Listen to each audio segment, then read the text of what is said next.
Terence turns pot hunter. One morning at the beginning of summer, a party of young people were waiting at the station when Thomas arrived. They had a great many boxes and cases with them, all of which they loaded into Clarabelle.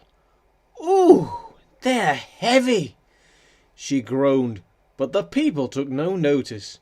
Laughing and talking together, they climbed into Annie. Thomas wondered who they were.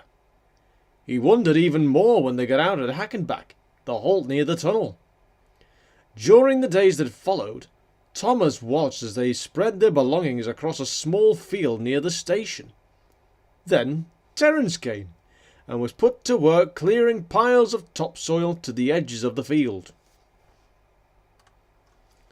He was resting near the station one day when Thomas arrived. "What are they doing?" Thomas asked. "I don't really know," replied Terence. "Owner says it's something called a dig, but I didn't really understand and I couldn't really be bothered to ask." Thomas's driver laughed. "They're archaeologists, Terence," he explained. "People who are interested in history. They're digging in a field because they're hoping to find important historical remains there." Terence was disappointed. He'd expected something more exciting than that. "I expect it's exciting if you find something," said Thomas's driver. "But what if you don't?" objected Terence. "They'll have had a lot of hard work for nothing." "That's not my idea of fun. When I work hard in a field, I've got something to show for it.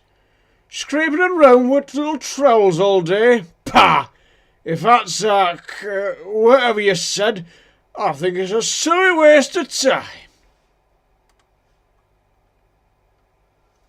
The summer wore on with no sign that the diggers were finding anything special. They lived in tents, and now and then 2 or 3 of them would take the train to the top station and return with boxes of food. That was the only time they took any notice of the trains. While they were digging, they ignored them completely. At first Thomas whistled as he passed, but no one waved in return. "Bother them! I shall save my steam for something useful," he thought, and puffed indignantly on.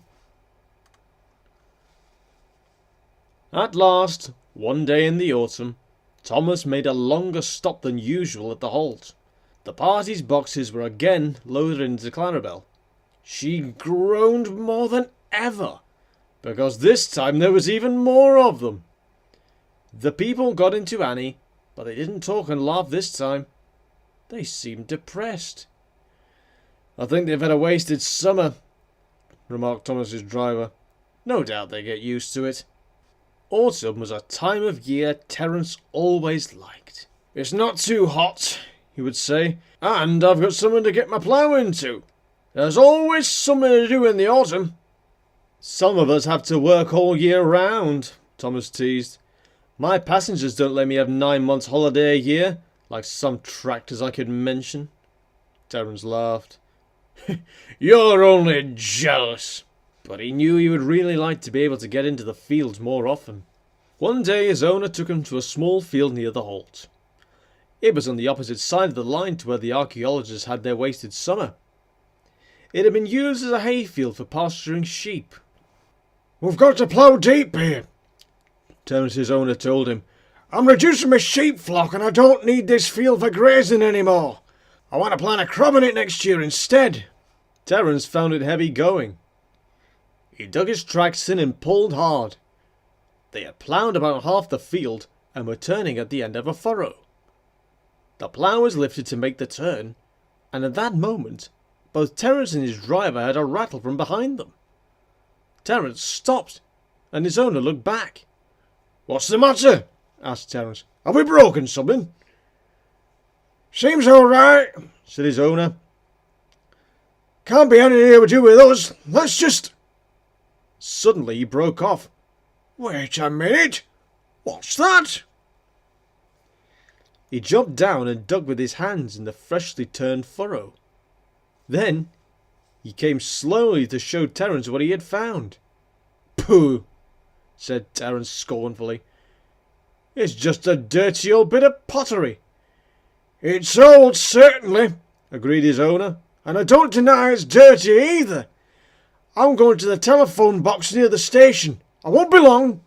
He came back looking excited. We'll have to leave this field for a bit. I've just been talking to the curator of the museum at Tidmouth. He wants to come and have a look at the pot before we plough any more. Whatever for? Asked Terence in amazement, but his owner smiled and said nothing. Terence happened to be in the farmyard when the curator arrived, and realised at once he had been one of the diggers that summer. His owner went quickly into the farmhouse to get the pot. The curator inspected it closely, using a magnifying glass. "You're right," he said at last. "Roman, I think, but I'll need a second opinion.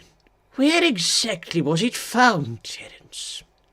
"I'll show you," said Terence. When they reached the field, the curator looked around in surprise. "But this is opposite where we were in the summer," he exclaimed. "How on earth?"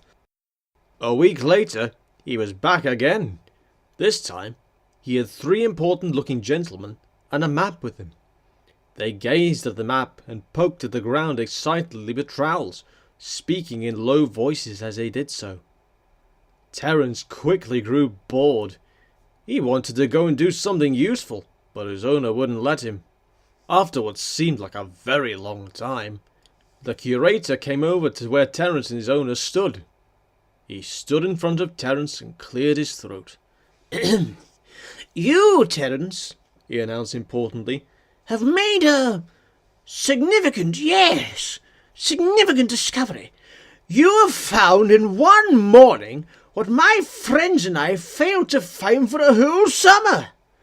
Our map was out of date, and what we wanted to find now turns out to be on this side of the railway and not the other. So next year I shall get my party together again, and we can be sure of something worth finding. Well done, Terence. You and your plough have solved several mysteries for us. Thank you." Next summer, the diggers came again and made a great fuss of Terence. When the site had been cleared, they took a photograph of him beside the Roman remains he had helped to find. Terence was as proud as can be. He doesn't think that archaeology is a silly waste of time now.